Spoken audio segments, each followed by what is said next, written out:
السلام عليكم، مرحبا بالأصدقاء ومرحبا بكل متتابعين ومشاهدين قناة عبدو في إسبانيا. أولا خصنا نعرفوا شكون هو عبدو وخصنا نعرفوا الهدف من القناة ديالو.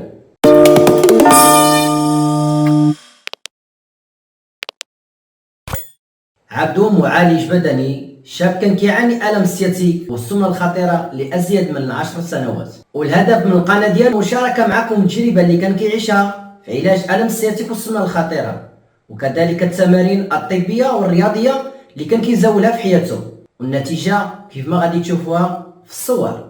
وكذلك المشاركة معكم يوميات عالم عبدو اللي كيعيشها بين الرياضة والعلاج البدني، لكن هذه التجربة كتسمى العلاج الطبي البديل، مثل الرياضة الطبية أو الترويض الطبي والتغذية الصحية أو الحجامة الطبية. لكن أنا في هذا الفيديو غادي نوريكم واحد الطريقة الأولى اللي هي طريقة فعالة واللي أنا كنديرها 4 مرات حسب فصول السنة، وبسبب هذه الطريقة أنا كنعيش بصحتي مزيان، ودابا كنقول وداعا ألم السياتيك. دابا غادي نخليكم مع هذا الفيديو لتشوفوا الطريقة الصحيحة، وفي هذا الفيديو غادي يكون خاص بالحجامة والطريقة الصحية ديالها، وما عليك غير تكمل هذا الفيديو باش تستافد اكثر. كيف ما قلت لكم باننا غادي نجيو للمركز ديال الحجامه السي عبد المغيث. السي عبد المغيث، شي كلمه للناس ديالك. السلام عليكم ورحمه الله. سعد مطلب، مرحبا، الف مرحبا انت والوالد والاخ السي محمد، ومرحبا بالجاليه المغربيه المقيمه في اسبانيا وفي فرنسا وفي جميع انحاء العالم ان شاء الله. كنحييكم وكنحيي الاخوه المغاربه والاخوه القصريين، هذا القصر الكبير، اينما كنتم اينما ذهبتم وارتحلتم، ومرحبا بكم في المركز ديال عبد المغيث الواعظي للحجامه ان شاء الله عز وجل وللاعشاب، وبفضل الله عز وجل بدعائكم الله عز وجل جعلنا في خدمتكم ان شاء الله عز وجل. شكرا سي عبد المغيث، ونبقاو مع الحصه اللي غادي دير الاخ ديالي والاب ديالي، وانا اللي غادي تكون عندي حصه خاصه ان شاء الله كما كيقولوا فعلا تركه ان شاء الله. ان شاء الله. شكرا. مرحبا مجددا بكل متتابعين قناه عبدو في اسبانيا. في هذا الفيديو غادي نشوفوا الطريقه ديال الحجامه اللي درتها عند المعالج البدني عبد المغيث الواعظي. قبل ما بديت الحجامه، اول حاجه دار لي حصه ديال التدليك ديال الجسم ديالي كامل، من اجل مساعده الدم الصعود الى الجلد. الطريقه اللي دار السي عبد المغيث هي الطريقه ديال الحجامه الرطبه باستعمال الميتاخا والاكواب الرطبه، وكيف ما كتشوفوا يعني هو دابا كينظف الدم. غير فقط نصيحه، قبل ما تمشي دير الحجامه عند المعالج البدني لابد خصك تستشار مع الطبيب ديالك.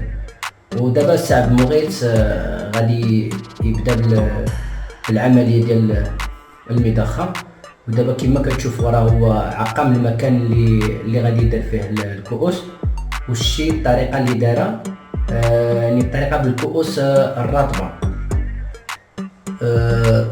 فقط نصيحه اللي هي بان الحجامه هي من العلاجات الامنه في العصر ديالنا الحالي الا دارت بالشكل الصحيح. دابا السي عبد المغيث كيدير التشريط بالسكين، وهذا باش كيسهل عليه شط الدم الى اعلى الجلد. هي دابا كتشوفوا ديك الكؤوس اللي كبار، هذه كتسمى الحجامه الجافه.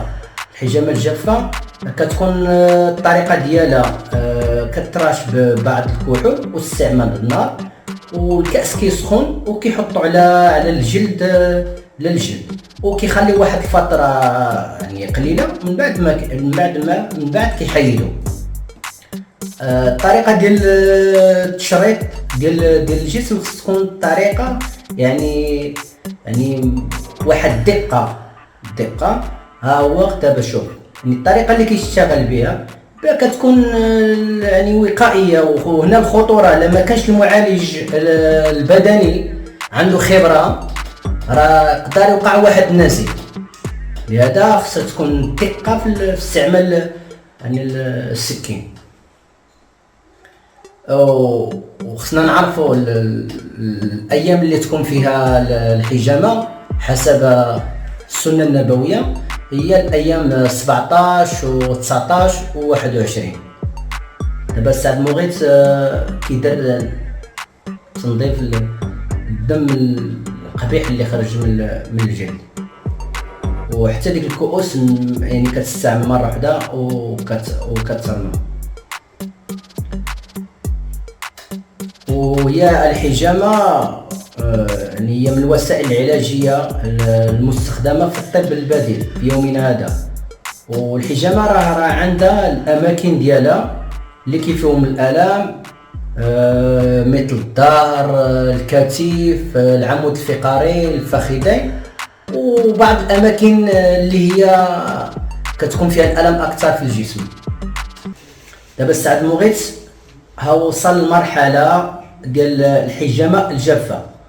ها هو كيروش الكحول، هو يستعمل يعني العافيه مباشره، كيخلي ديك السخونيه وكيحطها على الجسم.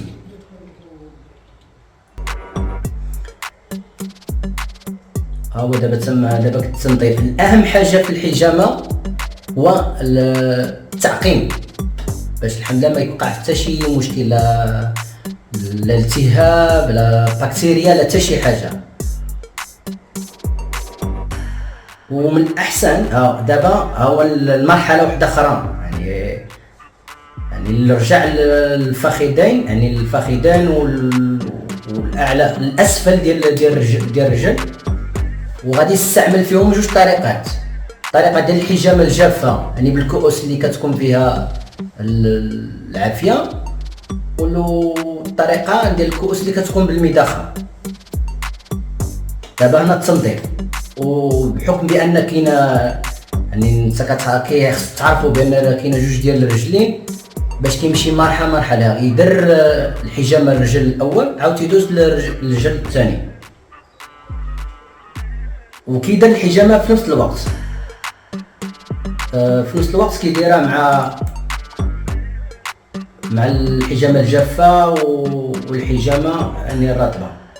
غير هي الفوائد ديال الحجامه كيف ما جا على حسب الموقع الانجليزي ويب ميد، وهي جمعيه بريطانيه، ان الحجامه لها فوائد عده مثل تنشيط الدوره الدمويه، سحب الشوائم والسموم اللي كتوجد في الدم، استرخاء الانسجه وتحسين الخلايا، تخفيف الالام واسترخاء العضلات، المعالجه والمساعده ديال العلاج ضغط الدم مرتفع، العلاج الصداع النصفي والتخلص من القلق، التخلص من الالام الناتجه عن الامراض الروماتيزيه كالالتهاب المفاصل والالام العضليه، تخفيف من الالم اللي كيتصاب الديسك ديال العمود الفقري او الظهر، وكذلك كتساهم على تقليل من الصداع والشقيقه. ودابا حنا راه وصلنا للنهايه ديال الفيديو.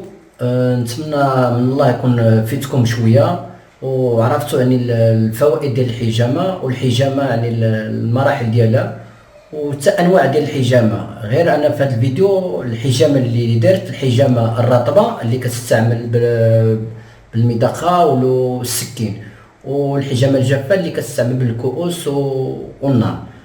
وانت النتائج اللي كانت ديال الحجامه الحمد لله انا استفدت منها وعطاتني واحد النتيجه، والحمد لله انا دابا كنعيش في الصحه ديالي مزيان.